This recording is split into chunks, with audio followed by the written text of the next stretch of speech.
Welcome to the Catholic Midlife Podcast, where we're addressing the challenges and the opportunities of midlife from a uniquely Catholic perspective. Join us each week as we spark a midlife renewal and create a firm foundation for the next wonderful, exciting, awesome season of life.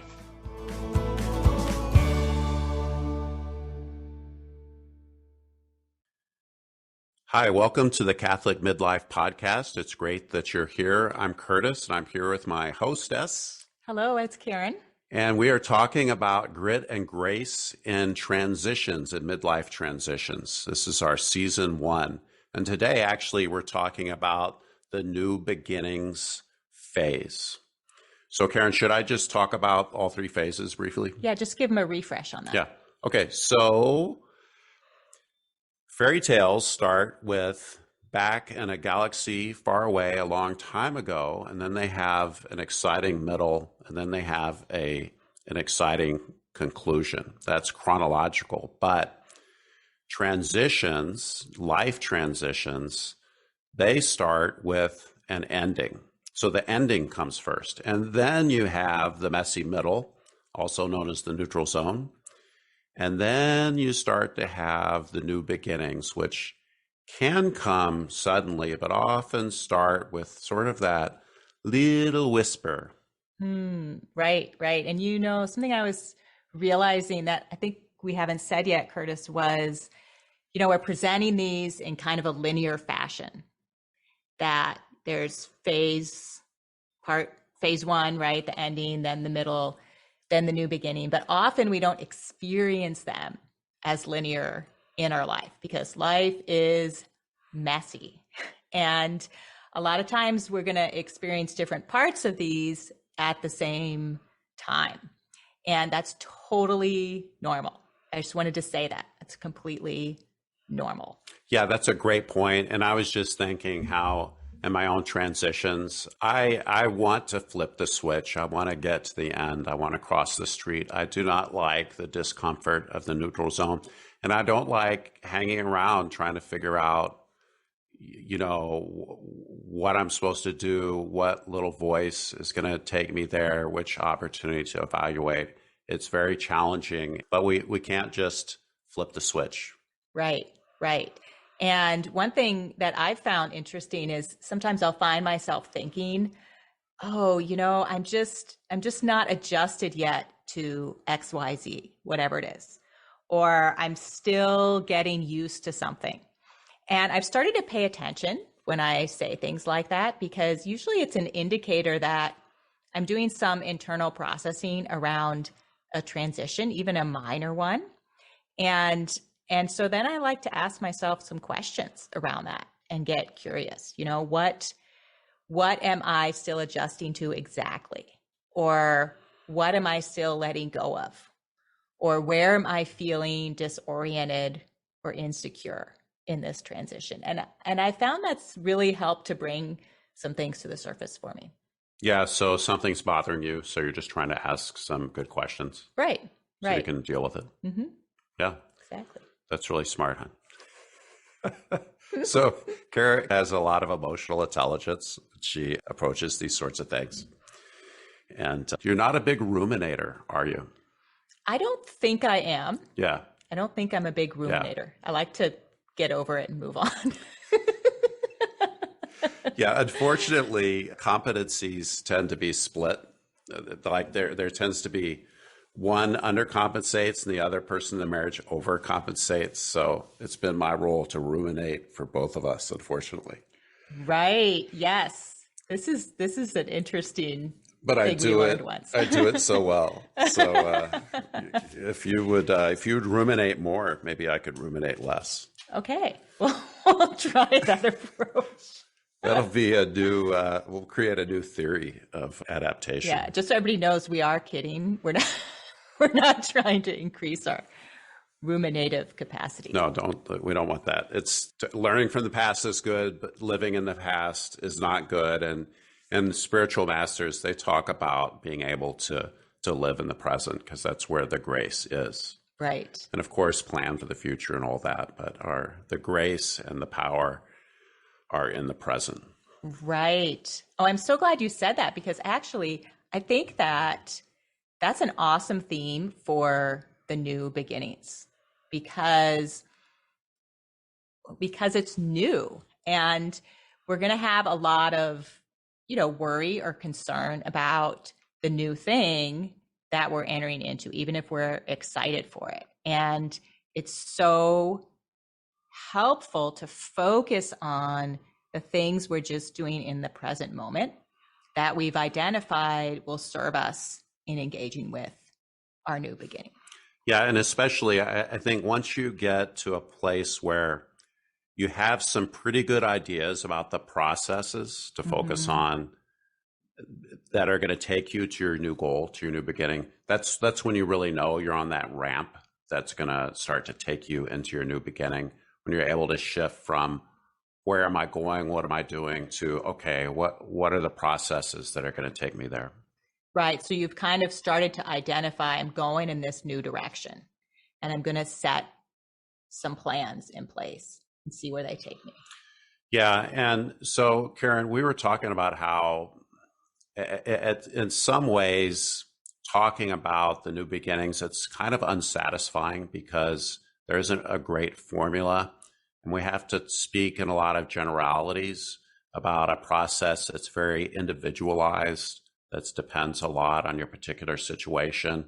So there aren't any great formulas, but there is one trend that Feeler, I think, talks about is how new beginnings often have kind of a connection or some roots in the past. Did I get that right? Right, right. Yes, I think what you're referring to that I was reading out to you the other day was a lot of times people are taking their transitions, which sometimes are extremely challenging or just very large transitions. And there's something about their experiences or their story or who they are that just fits and connects with the new things that they end up pursuing. So it's something new, but still there's this continuity with their story and their experiences and who they are now that they can bring to the table in their new endeavor. So you find yourself experimenting with something, and all of a sudden you realize, wow, this is a great fit. You can see because of your past experience why it's a great fit. Right, exactly.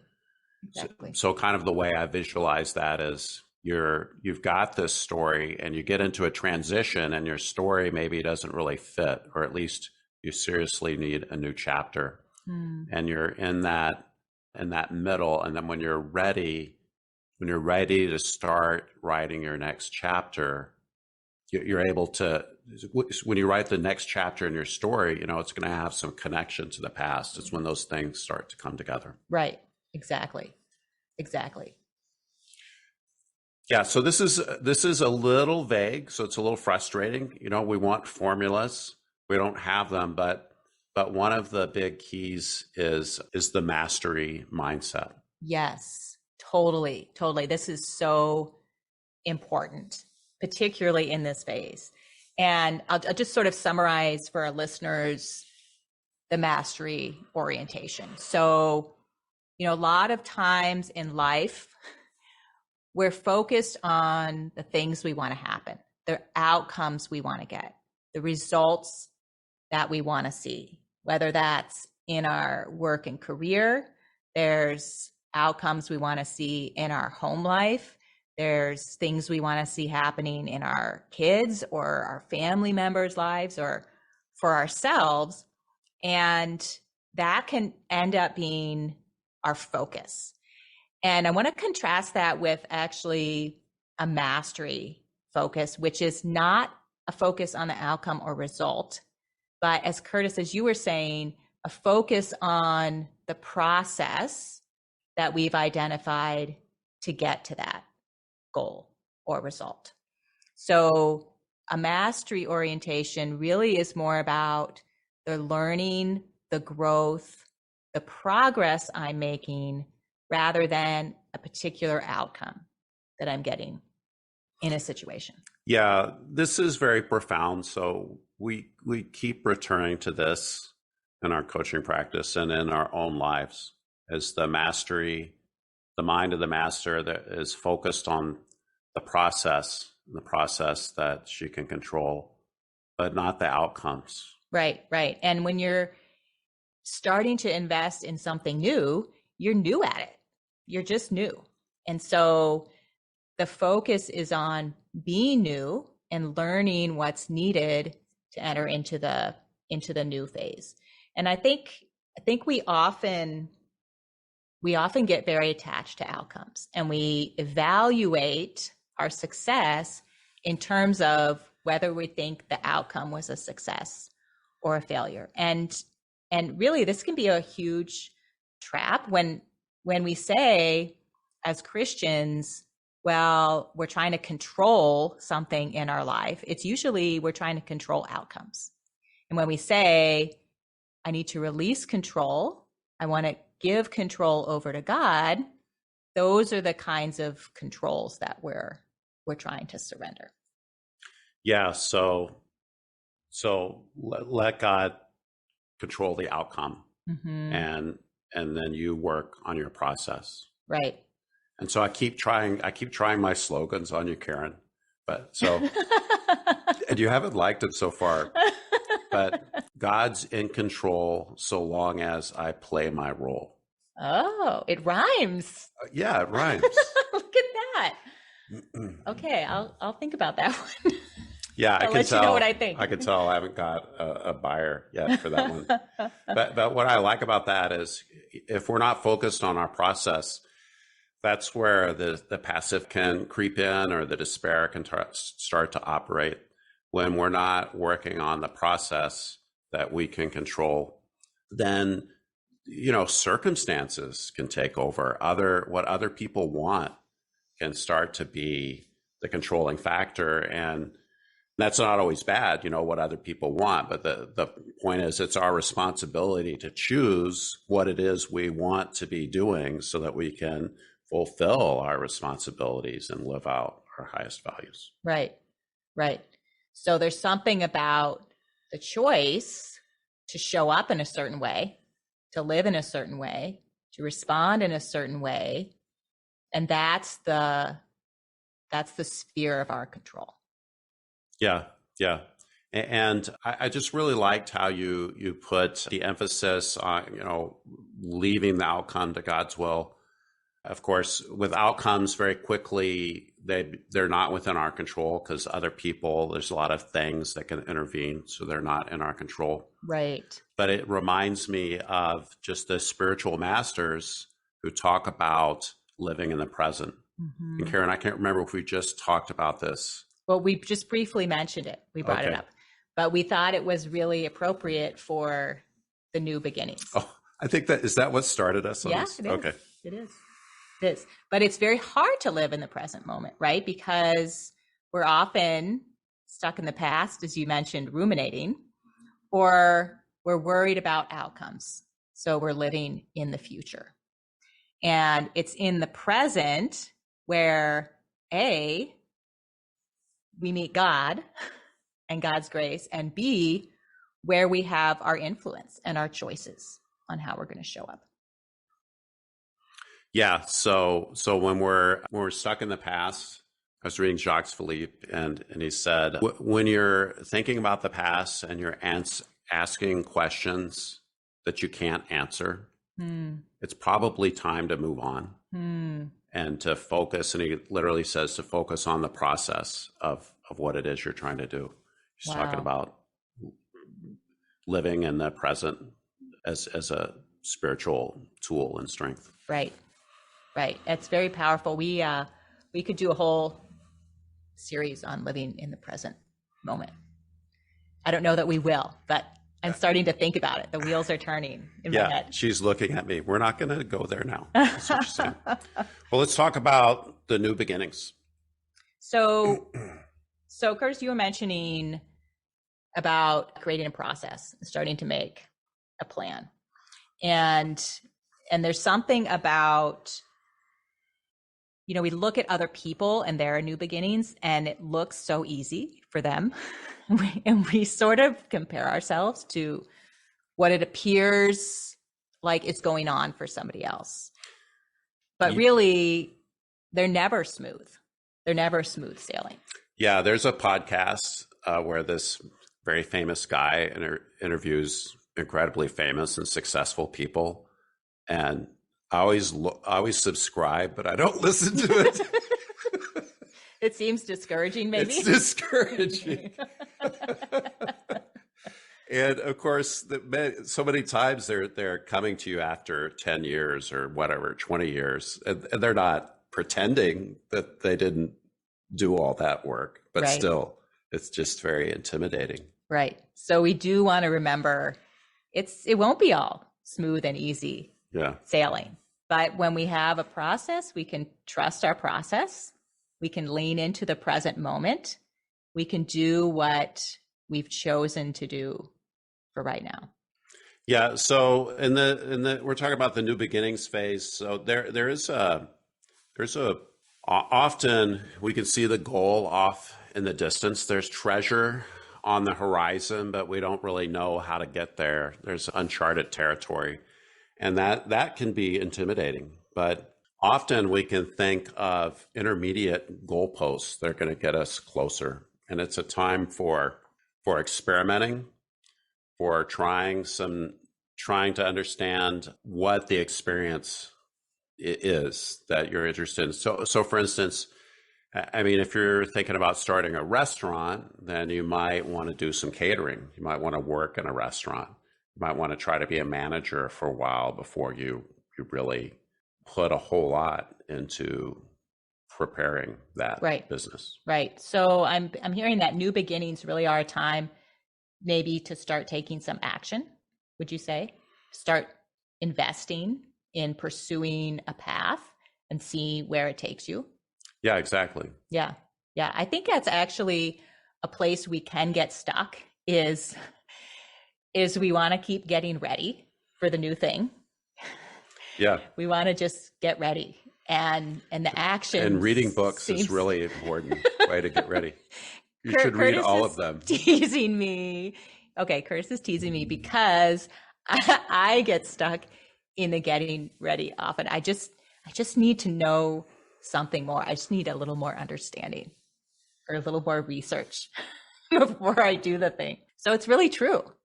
It's really true that there's time to take action. So Curtis, before we end here our episode, I just want to mention this client I'm thinking of because she has such a powerful story. This is a client that you had a few years ago. I think you'll remember her as I share a little bit here, but I just remember her because she was looking for a new job and she had decided to find something new. So she'd gotten to this new beginning stage. But I remember her because as you were working together, she started to realize she didn't really want a new job. Mm-hmm. She felt like she didn't have an option because there were all these obstacles in her old job. Like she wasn't getting paid enough and she wasn't getting paid what her male counterparts were being paid. And she didn't get along with her new boss. And there were all these family logistical conflicts. But I'm thinking of her because for her, the new beginning didn't actually end up being a new job. It was this new perspective on her old job and deciding to take a new approach to all those obstacles and take a new action. And it worked for her. Yeah, the new beginning. So she talked about the process like it was like peeling an onion.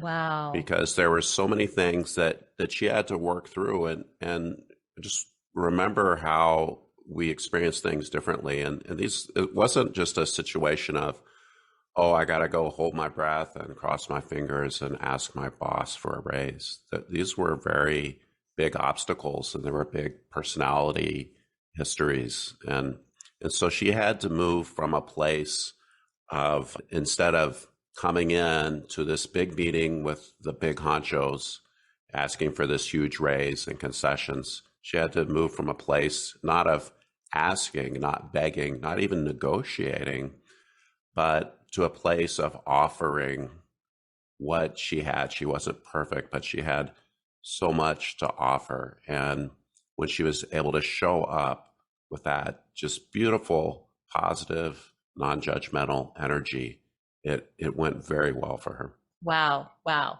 So she really zeroed in on the process she was taking that she could control, which was her own energy, her courage, her confidence, focusing on what she was bringing and what she was offering. That's what I was remembering about her. And I just think it's really beautiful.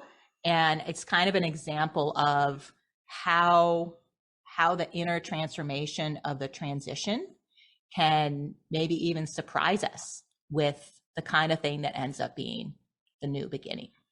Yeah, that was not the outcome any of us expected when we started all that. Right, right. Awesome, awesome. So if you're with us and you're enjoying this podcast, we invite you to tell your friends, let them know about the Catholic Midlife podcast, send them our way.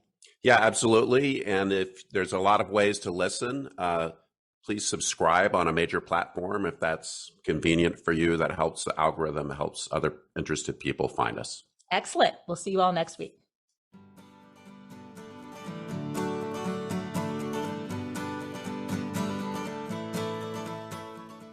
Thank you so much for listening to the Catholic Midlife podcast. It's great to be here with you.